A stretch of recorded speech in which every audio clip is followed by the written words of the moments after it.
Boa noite, pessoal. Estamos aqui com o Eu, Você e a Bíblia. Vamos ver se hoje a gente consegue. Infelizmente, o tempo acabou de fechar por aqui. Está começando a chover, está uma ventania danada. Vamos ver se hoje, apesar disso, a gente não tem a intermitência na transmissão como nós tivemos ontem, ok? Como eu prometi, hoje eu vou abordar novamente Gênesis 22, porque ontem o pessoal falou que travou demais. Então nós vamos retomar aquilo que a gente conversou ontem, ok? Eu estou por aqui, estou aguardando você. Minha oração é para que essa chuva que está por aqui na minha região, essa ventania, não atrapalhe hoje como atrapalhou ontem. Deixa para ser justo no final do dia, né? O dia todo quente e aí vem aquela tempestade de verão no final do dia. Característico, né, do verão que está aí, verão que está chegando. Mas estou aqui aguardando a entrada de vocês. Vamos ver quem está aparecendo por aqui. Fala aí, Java, muito bom ter você aqui com a gente. Javan, muito legal. Olá, Simone, bem-vinda. Hoje eu consegui entrar um pouquinho antes, né? Quem mais que está aparecendo por aqui? Rúbia, olá Rúbia, bem-vinda. Fala, Arlindo, muito bom ter você aqui com a gente também. Eu tô com aquele óculos bifocal, mas ele já não está resolvendo mais nada para mim não, viu? Melhor eu ficar com uma distância e quando eu tenho que tratar de coisa perto, tirar mesmo. Chegou aquela idade que você tem que ficar pondo e tirando óculos, não tem jeito. Quem mais entrou por aqui? Jardiel, fala Jardiel, meu grande amigo. E aí, querido, tudo bem? Fala Arnaldo, bem-vindo.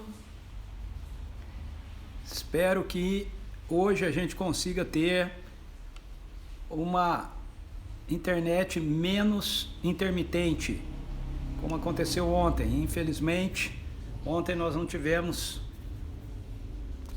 uma boa live por conta das interferências aqui do tempo. Olá, Giovana Módio, bem-vinda, que legal que você está aqui. Fala, Gustavo, tava com saudade de você, cara, você sumiu, hein? O que aconteceu que desapareceu das lives? Olá, Fabiana Guzmão, bem-vinda. Silas Gavioli, meu grande amigo, tudo bom, meu querido? Muito legal ter você aqui com a gente também. Olá, Ana Kelly, bem-vinda. Se as meninas estiverem com você, beijo para elas. Dailton, olá Dailton, e aí, tudo bem? Pô, tem um pessoal aparecendo aqui de amigos, que legal ter vocês aí por aqui. Olá, Sônia Chiurco, Zé Chiurco, bem-vindos, muito bom ter vocês aqui também com a gente. Ok, seus pais estão bem lá, Gustavo? Espero que eles estejam todos bem. Hoje nós vamos retomar aquilo que a gente falou ontem, ou tentamos falar ontem, na live de ontem, né, sobre Gênesis 22, mas não deu certo, tivemos muita intermitência da internet ontem, hoje aqui está chovendo de novo, está ventando, mas vamos ver se com a graça de Deus, hoje a gente não tem o mesmo problema que a gente teve ontem. Olá Maristela, bem-vinda. Se você entrou, aqueles que entraram aqui, que estão participando a primeira vez com a gente do Eu, Você e a Bíblia, vou explicar para você rapidinho. A live é uma live de estudo bíblico, onde a gente conversa um pouco a respeito de um livro das Escrituras. Nós estamos caminhando com o Eu, Você e a Bíblia, Gênesis. E hoje nós chegamos em Gênesis capítulo 22, ok? Eu trabalhei ele ontem, mas a gente teve muita intermitência na internet ontem, então ficou travando demais. Eu vou retomar o que eu tratei ontem, hoje novamente aqui, tá bom? Então se você entrou, espera mais um pouquinho. A gente costuma dar um pouquinho de tempo aí para o pessoal ir chegando depois das 18 horas, porque esse horário da live é às 18 horas, mas o pessoal vai terminando as suas atividades, alguns vão entrando, né? Então a gente dá um tempinho a mais aí, então se você entrou, não saia, aguente por aí, já já a gente está começando oficialmente o papo em Gênesis capítulo 22. Olá Carmen Silvia, bem-vinda. Oi Su, meu amor entrou aí, acabou de entrar também. S Fios e Afins, se você quer ver coisas muito bonitas, segue essa conta, S Fios e Afins, você vai ver coisas muito bacanas que são produzidas pela Suzy. Olá Cristina, bem-vinda. Muito bom ter você aqui com a gente também. Aparentemente, a internet, apesar da chuva aqui e do vento, tá boa hoje. Deixa eu ver aqui o pedido do Gustavo, ore pela cura do meu pai. Antônio Carlos, um problema no pé e coluna que ninguém descobre. Ok, vamos orar por ele aqui hoje, daqui a pouquinho, ok? Quando formos orar juntos, a gente ora aqui pela vida dele. Olá, Janaíne, bem-vinda. Fábio, bem-vindo também. Muito bom ter vocês todos aqui com a gente. Espero que a gente tenha um tempo muito joia, muito legal. Olá, Lise, professora Lise, olá, bem-vinda. Bom ter você aqui com a gente também. Vai pegando aí a sua Bíblia, material de anotação, Gênesis capítulo 22. Aqueles que entraram pela primeira vez com a gente também, todas as lives que a gente faz aqui, elas ficam depois salvas aqui na minha conta do Instagram.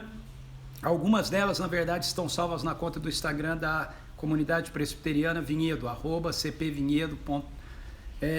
Porque eu fazia as lives lá naquela conta antes, essa última semana que eu passei para minha, e elas, quando eu consigo baixar o vídeo, também vai lá para o meu canal no YouTube, Plataforma do Reino. Então, se você quiser ter acesso a outras lives, aos outros temas, os outros capítulos, basta você ir lá para o meu canal, Plataforma do Reino, ou então no Instagram da CP Vinhedo, e os últimos da semana passada e dessa você encontra aqui mesmo, ok? Fala, Ellerson, bem-vindo, muito bom ter você aqui também com a gente. Pessoal, vai chegando aí, mais um minutinho, ó, 1 minuto, ok? Geralmente a gente começa às 18h05, a gente entra um pouquinho antes, vai cumprimentando o pessoal, vai saudando o pessoal, e 18h05 a gente começa. Então, só mais 1 minuto. Na verdade, menos de 1 minuto já no meu relógio, quase 30 segundos apenas. E nós vamos iniciar, vamos orar juntos aqui e vamos, com a graça de Deus, hoje conseguir trabalhar Gênesis capítulo 22.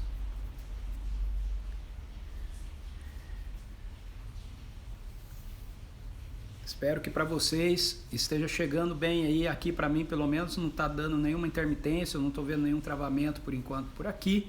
Espero que esteja bom aí para vocês também. Ok, vamos orar. Pai, em nome de Jesus, eu quero te agradecer, te louvar, te bendizer, em nome de Jesus, por tudo aquilo que o Senhor realizou, aquilo que o Senhor fez no nosso dia, nas nossas vidas. Obrigado, Senhor, pelo teu amor, pela tua misericórdia, pela salvação que encontramos em Cristo Jesus, pelo estender da sua graça e misericórdia sobre nossas vidas. Agora, Senhor Deus, nós colocamos aqui as pessoas que estão entre nós, nós pedimos por esse tempo, pedimos que o Senhor abençoe essa live, que não haja intermitência na internet, Senhor, para que a gente possa tratar hoje, de novo, de Gênesis capítulo 22, que não conseguimos tratar ontem de uma forma efetiva, Senhor. Então eu peço que hoje a gente consiga fazer isso, Pai querido. Eu oro também agora pela vida do Antônio Carlos, o pai do Gustavo, em nome de Jesus. Os médicos não encontram qual é o problema na sua coluna, na sua perna, no seu pé, mas o Senhor sabe o que é. E eu rogo agora, Espírito Santo de Deus, que o poder de cura do Senhor venha sobre a vida do Antônio, em nome de Jesus. Toda dor, todo problema no pé, todo problema no nervo ciático, todo problema na coluna, em nome de Jesus, se desfaça agora, na autoridade do nome de Jesus, que haja 100% de cura, toda dor cesse, para a honra e glória do teu nome, Senhor Jesus. Nós clamamos por isso, nós pedimos por isso, nós exercemos a autoridade do nome de Jesus, comandando cura agora aqui sobre a vida dele, para a honra e glória do Senhor, em nome de Jesus, amém. Ok, então vamos lá, pessoal dando ok aqui para mim, que o sinal está ótimo. Sim, Cristina, eu vou repetir Gênesis 22, porque ontem o sinal estava muito intermitente, falhou demais, inclusive eu nem consegui salvar a live de ontem, nem aqui no meu canal, de tão ruim que estava. Mas vamos lá, gente, Gênesis capítulo 22 então. Gênesis capítulo 22 é um capítulo famoso, quem lê a Bíblia já há algum tempo, certamente é um dos capítulos que mais ficam na mente da gente, porque é aquele capítulo que nos fala a respeito do pedido de Deus para que Abraão sacrifique o seu filho Isaque. Então, fazendo um panorama bem rapidamente aqui, Abraão foi tirado por Deus, foi chamado por Deus para sair da sua terra, do meio da sua parentela, e ele sai de lá, que era de Ur dos Caldeus, e vai andar com Deus. Aqui Abraão já está andando com Deus há mais de 30 anos, então Abraão vem crescendo no seu relacionamento dele com Deus, e esse crescimento no seu relacionamento dele com Deus leva-lhe também a um crescimento da sua fé, porque à medida que ele vai conhecendo mais e mais o caráter de Deus, ele vai então tendo a sua fé expandida na pessoa de quem Deus é. O capítulo 22 é um capítulo cheio de desafios para nós que muitas e muitas vezes temos uma mente formatada para olharmos para Deus, uma mente que foi treinada para ver Deus dentro de conceitos que nós desenvolvemos a partir da teologia.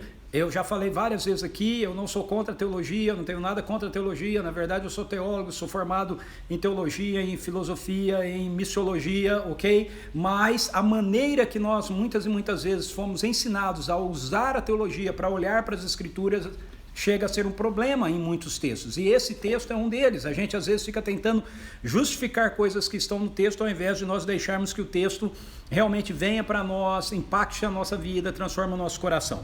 Basicamente esse texto ele trata para a gente então de uma situação aonde Abraão, por Deus, o texto diz isso claramente, o texto diz: passados esses acontecimentos, Deus submeteu Abraão a uma prova, convocando Abraão, ao que ele redarguiu: eis-me aqui, Senhor. Então o texto é absolutamente claro, a introdução do texto é claro, Deus está colocando Abraão em uma prova. Aí começa a entrar as coisas que a gente faz. Deus está provando Abraão, por quê? Deus não conhece Abraão, Deus não sabe quem Abraão é, Deus não sabe como Abraão pensa. Bem, quando a gente olha para Deus dentro da perspectiva da sua soberania, do seu conhecimento de todas as coisas, é óbvio que a gente vai responder sim para isso, mas o fato é que você está lidando aqui com uma história real, e você está lidando com um contexto de revelação, ou seja, quando a gente olha daqui para trás, a gente pode fazer uma série de afirmações, mas o que a Bíblia está mostrando para a gente é como Deus, esse Deus que é soberano, conhece tudo, que é extraordinário, como ele é totalmente fora dos padrões daquilo que a gente tenta encaixá-lo. O texto, nós vamos ver isso aqui, o texto é claro que Deus coloca à prova Abraão, não meramente para Abraão saber algo, mas para ele, Deus, saber algo a respeito de Abraão. É o que o texto bíblico nos diz, e a gente não pode ir contra ele, ok? Então eu quero começar mostrando para vocês que a prova concernente a prova que Deus coloca a Abraão, ela é concernente a dois lados. Por um lado, a prova visa revelar o coração de Abraão para Deus. Por outro lado, a prova visa demonstrar para Abraão quanto de fato ele conhecia do caráter de Deus. Então olha só, o texto diz assim: então Deus lhe ordenou: toma Isaque, teu filho, teu único filho, a quem tu amas, e vai-te à terra de Moriá, sacrifica-o ali como holocausto sobre um dos montes que eu te indicarei. Então a prova que Deus está pedindo, está colocando a Abraão, é para que Abraão tome Isaque. Isaque era o filho da promessa de Abraão, Isaque era o filho da velhice de Abraão. Quando a gente lê a história de Abraão e de Sara, a gente sabe que eles não podiam ter filhos, que eles tentam gerar um filho através de uma escrava, Agar, nasce um filho chamado Ismael. Isso traz uma confusão danada para a vida de Abraão, para Sara, para todos eles, e Deus então deixa claro para Abraão que o objetivo dele seria gerar um descendente para Abraão através do relacionamento de Abraão e de Sara. E esse descendente é gerado, então, já na idade avançada de Abraão. Abraão tem 100 anos quando isso acontece, Sara tem 90 anos quando isso acontece, e esse descendente é o Isaque. Aí o menino cresce, aqui ele deve estar por volta de uns 12 a 14 anos, segundo a maioria dos comentaristas das escrituras, e Deus então chega a Abraão e diz para Abraão: ok, Abraão, agora eu quero colocar você à prova, eu quero ver se o presente que eu te dei, se o filho que você tanto ama, ou seja, a bênção que eu coloquei nas suas mãos, ele se tornou mais importante do que a fonte da bênção que sou eu, a fonte do abençoador que sou eu. Então esse é o objetivo de Deus aqui. Ele quer ver o coração de Abraão revelado para ele. Onde é que está o coração de Abraão? De novo, a gente muitas vezes vai vir com a coisa, mas Deus não sabia tal. Essa não é uma pergunta que a gente pode fazer para o texto, porque o texto está deixando claro que Deus quer ver isso vindo da parte de Abraão. Ele quer saber a partir da postura e da posição de Abraão. Em contrapartida, você tem um pedido que, quando a gente conhece todas as escrituras, todo o Antigo Testamento, todo o Novo Testamento, a gente sabe que é um pedido muito estranho para ser feito por Deus, que é esse pedido de Abraão sacrificar o filho dele, ou seja, matar uma outra pessoa. Por que a gente vê que isso é estranho? Porque lá em Gênesis, Deus diz para Caim que o sangue de Abel, que Caim sacrificou diante de Deus, porque Deus não aceitou a oferta de Caim, estava clamando da terra ao Senhor, e o sangue, a resposta que Deus dá para o sangue, ou seja, para aquele sacrifício, é juízo sobre a vida de Caim. Então Deus não aprova a morte, o sacrifício de uma outra pessoa. A gente vê também em Gênesis capítulo 9, depois que o dilúvio termina, que Deus diz para Noé que agora os seres humanos, né, que seriam reestruturados a partir da descendência de Noé, poderiam comer de tudo aquilo que se movia na terra, ou seja, eles poderiam se alimentar não mais apenas de plantas e de vegetais e de frutas, mas eles também poderiam comer os animais. Mas Deus diz que não poderia comer a carne com o seu sangue, porque o sangue era a vida. E se você continuar lendo, você vai ver que o texto diz: aquele que tirar a vida de alguém sem um motivo, a sua vida vai ser requerida, e etc. Então, esse texto ele não fala simplesmente, como muitas vezes é interpretado, né, que a gente não pode comer galinha ao molho pardo. O texto não é para isso. O texto lá de Gênesis com Noé está mostrando que nós não temos, Deus não nos deu a autoridade de tirarmos a vida de outra pessoa.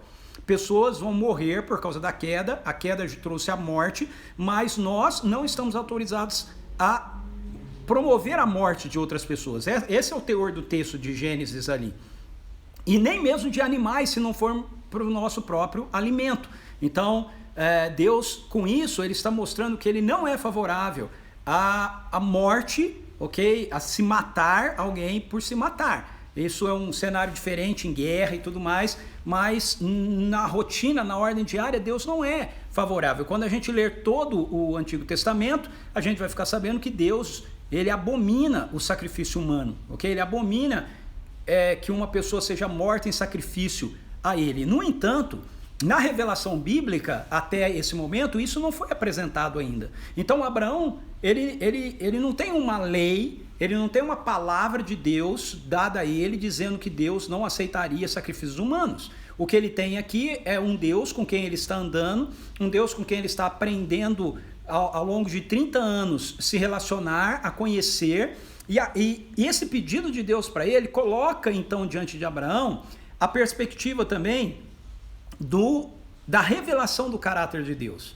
Como Abraão entende o caráter de Deus? Será que Abraão realmente conhece a Deus? Será que Abraão realmente sabe quem Deus é, como ele trata essa situação, como ele lida realmente com isso? Será que aquilo que ele estava pedindo, de fato ia ser feito daquela forma que ele estava pedindo? Então, como eu falei, a prova consiste em dois lados. Por um lado, consiste em revelar o coração de Abraão para Deus. Por outro lado, consiste em revelar para Abraão o quanto ele conhece do caráter de Deus. Aí, a primeira parte, que vai vir em seguida, mostra as posturas de Abraão que revelam o seu coração para com Deus.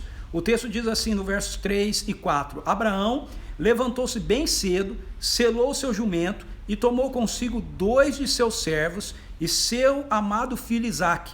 Ele ainda rachou a lenha para o holocausto e se pôs a caminho rumo ao lugar que Deus havia mostrado. No terceiro dia, Abraão, levantando os olhos, viu de longe o lugar que Deus havia determinado. Então preste atenção no que está acontecendo aqui. Essa descrição é uma descrição que revela o coração de Abraão. Pense você ouve Deus falando com você, dizendo para você pegar o seu filho, a sua filha, não sei se você tem um filho ou uma filha, aqueles que não têm aqui imagina que tivesse, e dizer para você, olha, eu quero que você pegue o seu filho e a sua filha, um presente que eu te dei, você não podia ter filho, não podia ter filha, eu te abençoei com esse filho, com essa filha, e agora eu quero que você pegue esse filho e essa filha com quem você está convivendo há 12 anos, 14 anos, e eu quero que você a sacrifique a mim. Eu quero ver se o seu coração ficou mais apegado ao que eu te dei, a bênção, do que a fonte da bênção, do que a mim, o Deus eterno. É isso que ele está dizendo para Abraão. Veja, se fosse você, o que você faria? Você teria essa postura de Abraão? Veja que as ações de Abraão demonstram a prontidão do coração de Abraão, revelam para Deus o coração de Abraão. Abraão, o texto diz que Abraão acorda bem cedo, Abraão levantou-se bem cedo. Talvez se fosse um de nós, sabendo que eu tenho que obedecer a Deus, eu tenho que fazer isso, nós fôssemos ficar adiando, ok, ele disse que é para levar, mas ele não disse que é amanhã, pode ser na semana que vem, pode ser daqui 2 dias, pode ser na hora do almoço, pode ser mais tarde, mas o texto mostra a prontidão de Abraão. Abraão levantou bem cedo, ele selou o jumento, ele tomou consigo 2 de seus servos, ele tomou o seu amado filho Isaque, presta atenção nessa expressão, o seu amado filho Isaque, ele ainda rachou a lenha para o holocausto e se pôs a caminho rumo ao lugar que Deus o havia mostrado.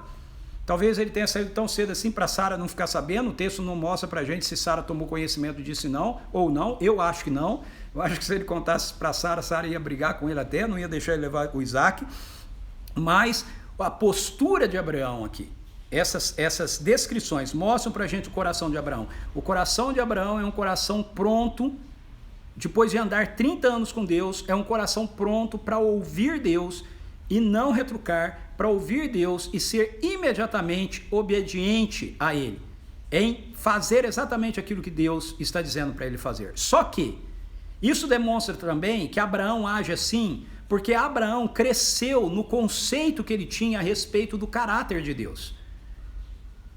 Ele tem uma noção de quem Deus é. Ele conhece, depois de 30 anos andando com Deus, ele conhece o caráter de Deus. Então, embora ele saiba que Deus tenha pedido aquilo para ele, Abraão tinha convicção de que aquilo não iria acontecer, ou se acontecesse, Deus iria reverter aquilo. O texto de Hebreus 11 nos diz que Abraão cria que Deus poderia ressuscitar Isaque dos próprios mortos e devolver para ele. Por quê?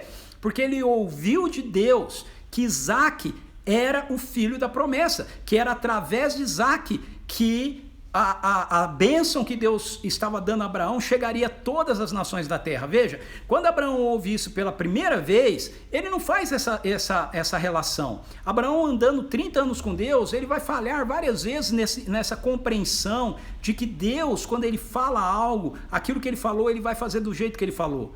Mas agora, depois de 30 anos andando com Deus, ele tem essa absoluta certeza. Então a gente vê em seguida aqui que se no verso 3 e 4 o coração de Abraão é revelado, no verso 5 adiante, nós ficamos sabendo que o caráter de Deus que Abraão tem é revelado. A consciência e o conceito que ele tem de quem Deus é demonstrado. Olha só, Abraão ordenou, no terceiro dia, Abraão levantou os olhos, viu, verso 4, verso 5, Abraão ordenou a seus servos, preste atenção nisso, você vai ver que essas palavras de Abraão mostram para a gente que a noção que Abraão tem quanto ao caráter de Deus, ok? As ações anteriores mostram para Deus o coração de Abraão, mas essas ações agora mostram para nós o conceito que Abraão tem do caráter de Deus. Abraão ordenou a seus servos, permanecei aqui com o jumento, eu e o menino iremos até lá, adoraremos e voltaremos a vós. Olha a convicção que Abraão tem. Por que ele está dizendo isso? Porque ele conhece o caráter desse Deus. O que está na cabeça de Abraão é impossível. Eu andei com ele há 30 anos. Eu sei o que ele pensa, eu sei como ele pensa, eu sei o que ele pede, eu sei como ele é. É impossível que eu vá lá, adore, leve o meu filho, o mate e eu não volte com o meu filho. Nós vamos adorar, nós vamos voltar, Deus vai fazer alguma coisa. Essa é a postura do coração de Abraão. Isso é fruto do conhecimento dele, do caráter de Deus. Então o texto diz, então Abraão tomou a lenha do holocausto, colocou sobre os ombros de seu filho Isaque, e ele mesmo levou as brasas para preparar o fogo e o cutelo, enquanto caminhavam os dois juntos. Isaque chamou para o seu pai Abraão, meu pai. Ao que replicou prontamente Abraão: sim, meu filho. Então Isaque indagou: eis o fogo e a lenha, mas onde está o cordeiro para o holocausto? Agora veja, assegurou-lhe Abraão. Ele assegurou, não é uma palavra titubiosa, não é uma palavra de dúvida, é uma palavra de fé, uma palavra de convicção. Assegurou-lhe Abraão: Deus proverá para si, meu filho, o cordeiro para o holocausto. E continuaram a caminhar juntos. Deus proverá para si, meu filho, o cordeiro para o holocausto, e continuaram a caminhar juntos. Então veja, os versos 5 até o verso 8, se o verso 3 e 4 mostra para a gente, revela para a gente o coração de Abraão, os versos 5 a 8 revelam para a gente o conceito que Abraão tinha a respeito do caráter de Deus. Nós vamos lá, nós vamos adorá-lo e nós vamos voltar. Eu sei que isso vai acontecer, porque eu conheço o caráter do Deus que eu estou andando, com quem eu estou andando, eu conheço o caráter do Deus que eu estou servindo. Talvez nesse momento fosse um momento que Abraão tivesse lembrado da oração dele sobre Sodoma e Gomorra, quando ele diz: matarás o justo com o injusto, e Deus diz: jamais eu matarei o justo. Talvez isso estivesse na mente de Abraão, ele estivesse se lembrando de situações da vida dele com Deus, onde ele viu o caráter de Deus em ação. Então ele tem absoluta convicção de que ele vai com Isaque adorar. Isaque é o sacrifício que Deus está pedindo, mas ele vai trazer Isaque de volta. Ele tem absoluta certeza disso, por causa do caráter de Deus. E aí, essa postura que Abraão tem, essa convicção que Abraão tem agora, quanto a quem Deus é, quanto a como Deus pensa, quanto ao caráter dele, é algo que influencia a vida do próprio Isaque. Olha o verso 9 e o verso 10. Finalmente, quando chegaram ao lugar que Deus lhe apontara, Abraão construiu o altar. Eu acho isso fantástico. Abraão construiu o altar, dispôs a lenha, depois amarrou o filho e o colocou sobre o altar em cima da lenha. Abraão estendeu a mão e apanhou a faca para imolar o seu filho. O que eu quero que você veja aqui, nesse ponto, é que Isaque, Abraão tem mais de 100 anos de idade aqui, porque Isaque está com 12 anos, então Abraão tem em torno de quase 110 anos de idade. Isaque poderia ter dito: não, o sacrifício vai ser eu? De maneira alguma. Ele tinha muita mais agilidade, velocidade, condições de fugir daquela situação. Mas ele se deixa amarrar por Abraão. Ele se deixa colocar no altar pelo pai dele. A fé de Abraão inspira Isaque. A fé de Abraão move Isaque. A fé de Abraão, o teto da vida de fé de Abraão, se transforma no chão da fé para Isaque. Uau! Isso é fantástico, meus queridos. É fantástico, nós precisamos aprender. Veja, fé nas Escrituras não é algo fantasmagórico, não é algo, como eu posso falar, não é um conceito etéreo, entende? A fé bíblica, ela tem a ver com o nosso conhecimento do caráter de Deus. A fé bíblica, ela tem a ver com a nossa caminhada com Deus, com quanto mais nós andamos com Ele, com quanto mais nós compreendemos a revelação dele a nós, com quanto mais nós nos tornamos íntimos dele, e mais nós vamos crer nele, mais nós vamos agir de conformidade com aquilo que ele diz, porque isso é fruto do nosso conhecimento do caráter dele. Então, muitas e muitas vezes, aqui precisamos fazer uma aplicação importante para nós, muitas e muitas vezes, nós não andamos em fé com Deus, porque na verdade nós não temos intimidade com Deus. Nós lemos as Escrituras, mas nós não vivemos de acordo com aquilo que as Escrituras nos revelam, porque na verdade as Escrituras estão sendo lidas por nós sem nos levar a ter uma vida de intimidade com o Senhor. Uma vida de fé no reino de Deus tem a ver com uma vida de compreensão da revelação do caráter de Deus, amizade com Deus, intimidade com Deus, a ponto de dizer: não, eu sei quem Deus é, eu sei o que Ele vai fazer, eu confio nele, eu sei o que ele me disse, eu sei o que ele me falou. Abraão sabia da promessa de Deus para ele a respeito de Isaque, e isso fortalece a fé de Abraão, mas também fortalece a fé de Isaque, a ponto de Isaque se submeter àquilo que Abraão está fazendo. Então, quando Isaque é colocado ali para ser sacrificado, o verso 11 diz que, entretanto, o anjo do Senhor o chamou do céu. Aquela voz que ele já tinha ouvido tantas vezes, o chama mais uma vez: Abraão, Abraão. ao que prontamente lhe respondeu Abraão: eis-me aqui, eis-me aqui. Aí você vai ver pelas palavras que se seguem, que a prova que Deus deu a Abraão de levar o seu filho para ser sacrificado, para que Deus pudesse ter uma revelação do coração de Abraão, foi aprovado. Você vai ver que o coração de Abraão foi aprovado por Deus. Olha o verso 12. Não estenda a tua mão contra o rapaz, ordenou o anjo. Não lhe faças nada. Agora bem sei que temes a Deus, porquanto não me negaste o teu amado filho, teu único filho. Olha, eu vou repetir a leitura desse verso 12. E se virem os teólogos sistemáticos, aqueles que querem explicar as coisas, se virem, porque o que o texto bíblico está dizendo aqui é que Deus diz que agora ele sabia, ou seja, depois que Abraão fez o que ele fez, Deus disse: agora eu sei. Ah, mas Deus sabe todas as coisas. Pois é, ele sabe todas as coisas, mas de alguma maneira ele se contém em ter conhecimentos de coisas até que nós nos mostremos a ele. Ah, pastor, eu não entendo, eu também não, mas é o que a Bíblia está revelando para a gente. E a gente não pode simplesmente pegar as escrituras por causa de um conceito teológico que a gente criou e dizer: não, Deus já sabia.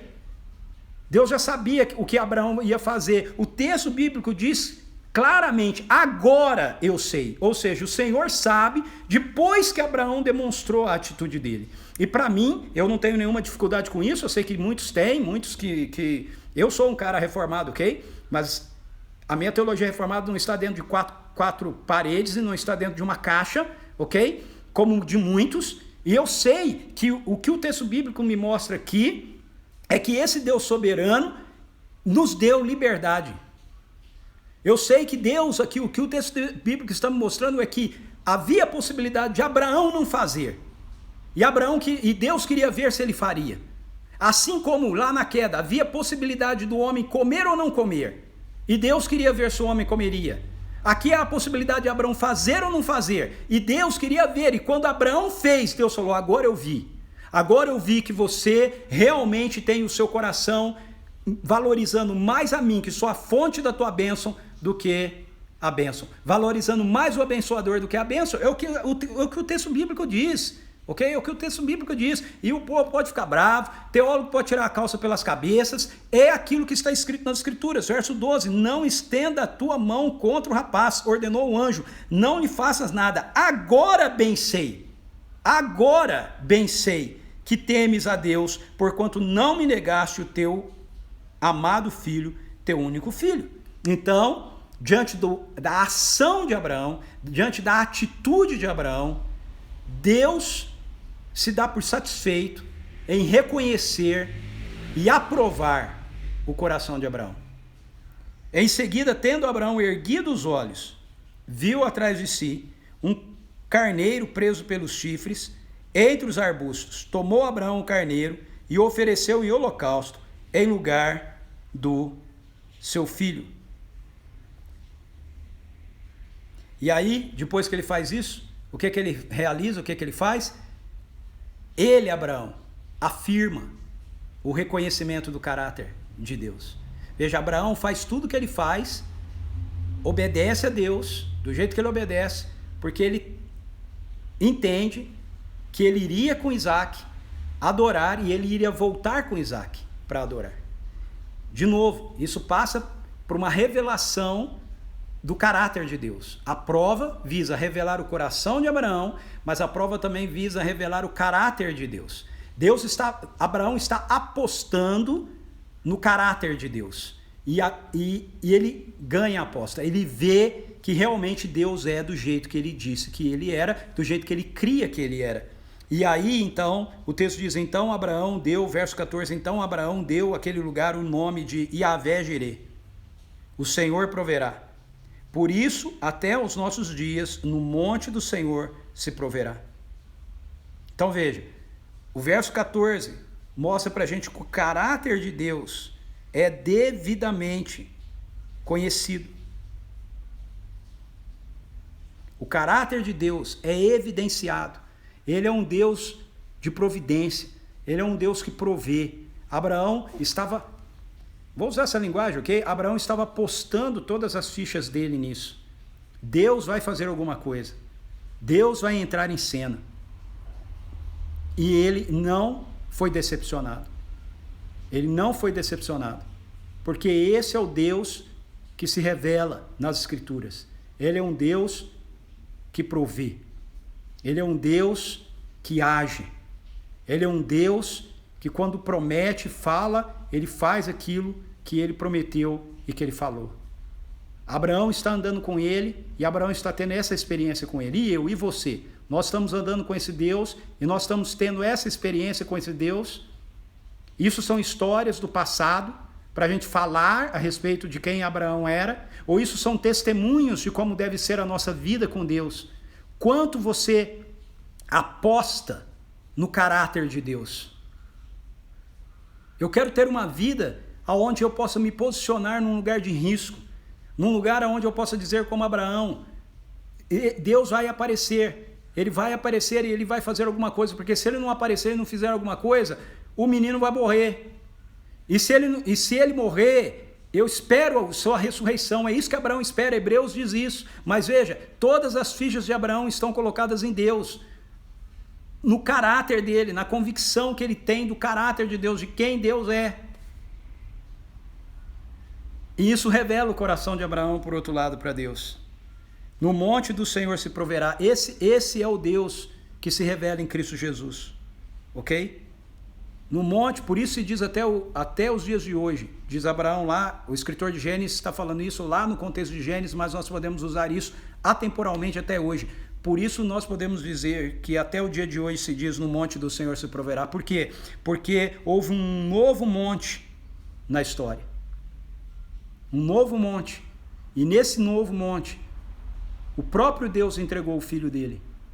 E não teve voz nenhuma para dizer: não faça isso. Jesus é o Cordeiro de Deus que tomou o seu lugar e o meu lugar.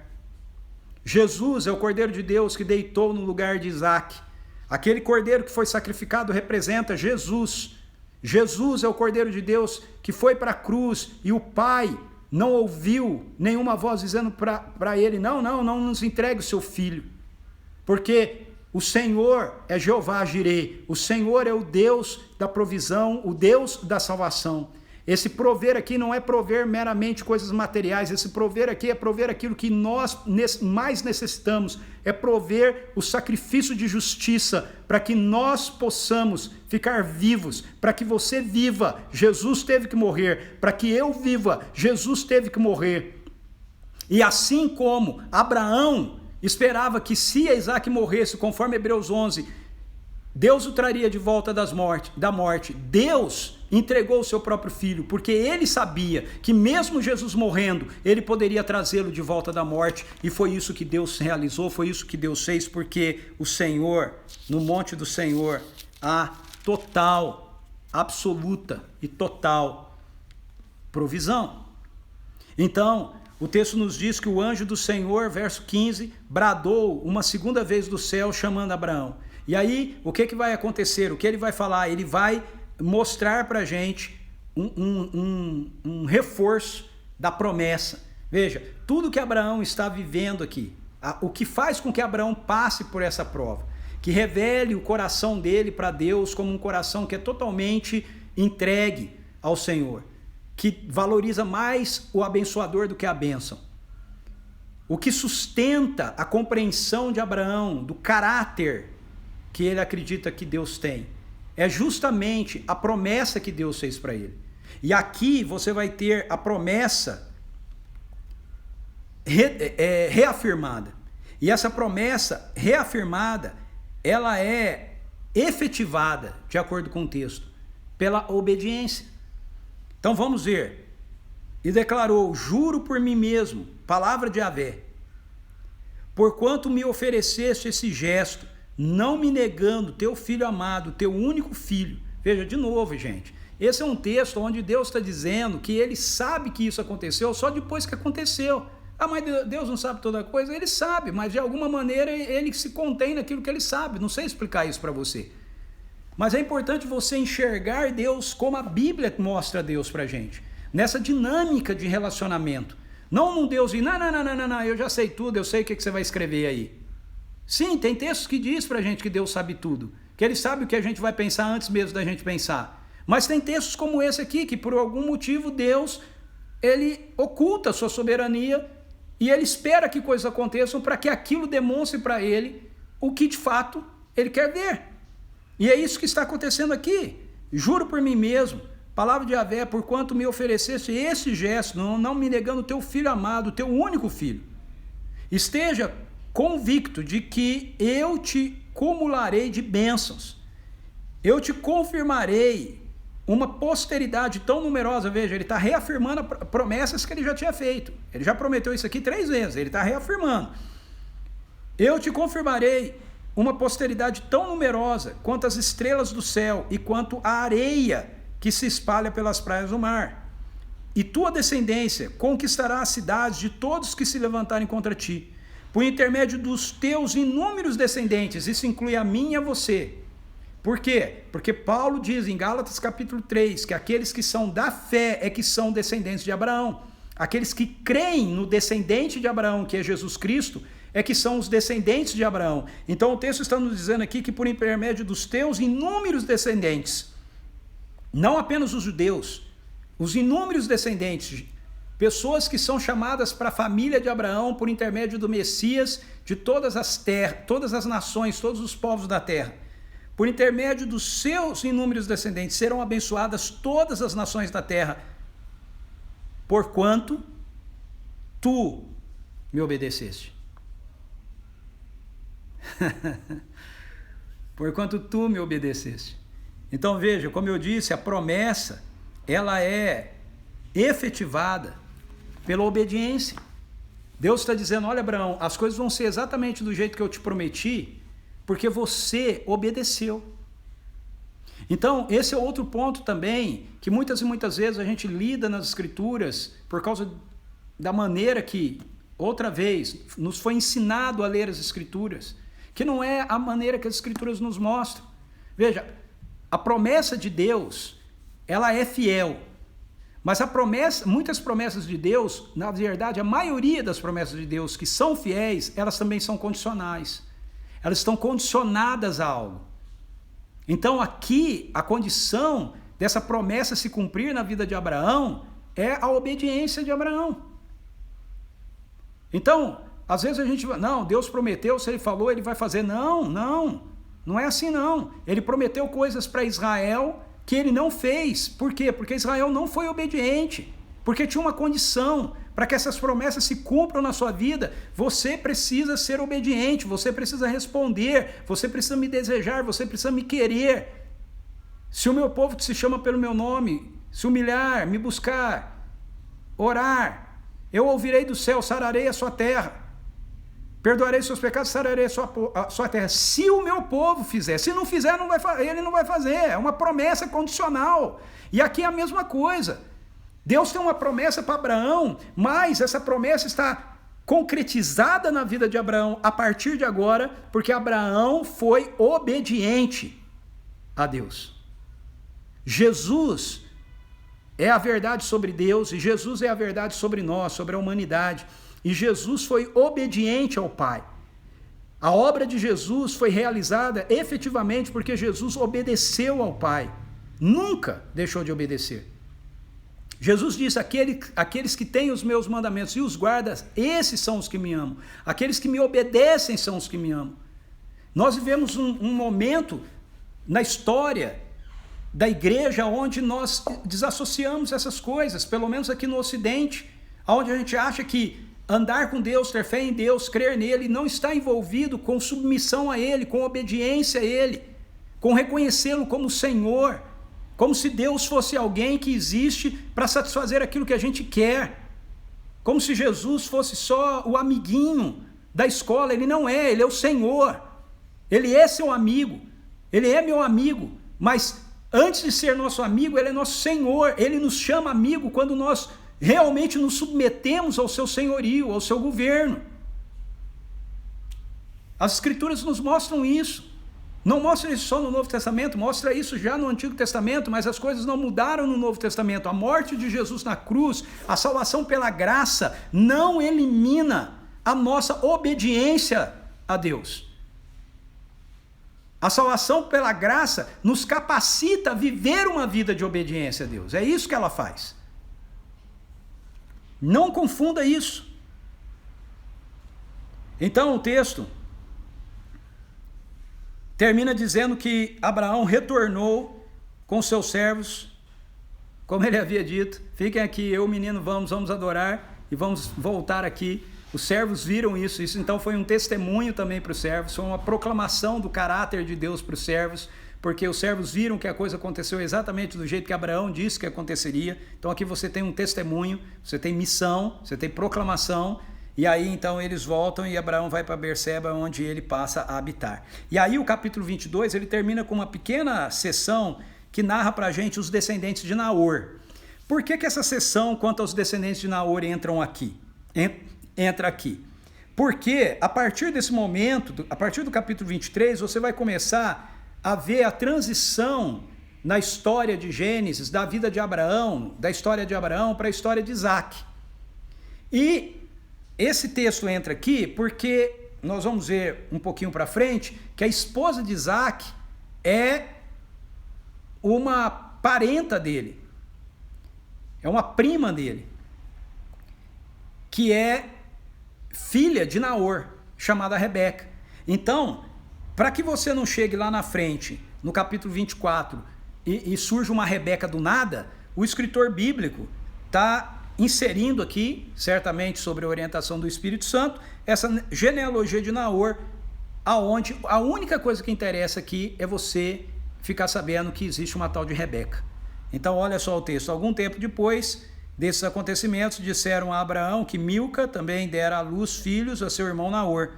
Uz, o primogênito, Bus, seu irmão, Quemuel, pai de Arã, Quezede, Azo, Pildas, Gidlaf e Betuel, pai Gidlaf e Betuel. Betuel é pai de Rebeca. Então esse nome aqui é que é importante nessa genealogia. Betuel é pai de Rebeca. Esses foram os 8 filhos que Milca deu a Naor, irmão de Abraão. Além disso, Reumá, concubina de Naor, também lhe deu os seguintes filhos: Tebá, Gaã, Taás e Maaca. Então, o texto de Gênesis 22 termina introduzindo para a gente a Rebeca, que mais para frente vai ser apresentada para nós, ok? Então é isso aí, louvado seja Deus. Não tivemos intermitência hoje, pelo menos não apareceu nada aqui para mim. Eu espero que para você tenha sido muito bom aí. Aqui para mim ficou tudo legal, eu louvo a Deus por isso. Eu ainda tenho um tempinho, deixa eu ver então quem entrou aqui depois, que eu já estava falando, para eu dar um oi para o pessoal que entrou após o início da minha fala. Acho que a última pessoa que eu cumprimentei aqui foi a Cristina, né? Não, foi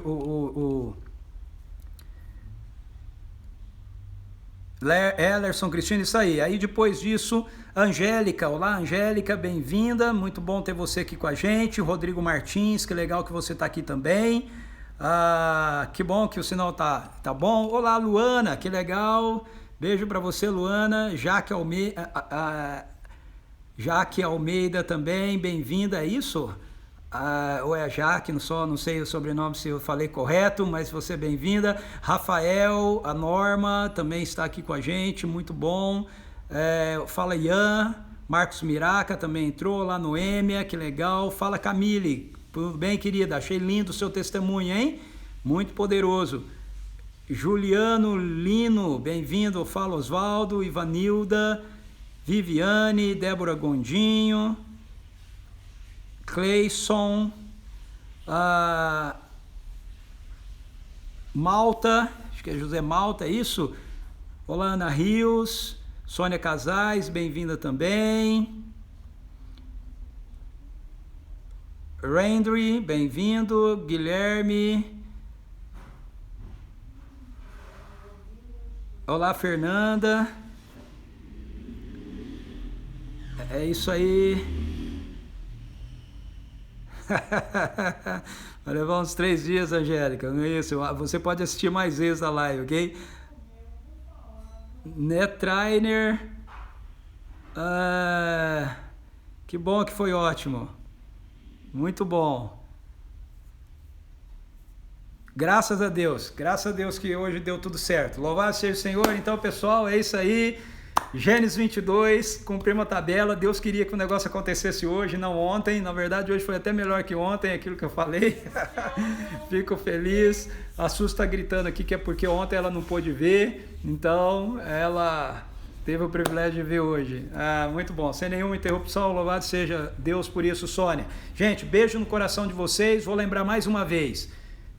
Eu vou sair, logo que eu sair, a live vai estar salva aqui na minha conta do Instagram, ok? Você pode, se você entrou depois, você pode assistir toda ela. Se eu conseguir baixar, ela vai para o meu canal também do YouTube, Plataforma do Reino. Beleza? Amanhã, com a graça de Deus, 18 horas, nós estamos juntos para entrarmos no capítulo 23 de Gênesis, que vai apresentar para a gente a partida da Sara, ok? Isso aí, pessoal. Beijo no coração, boa noite, bom descanso para todos vocês e até amanhã. Fui!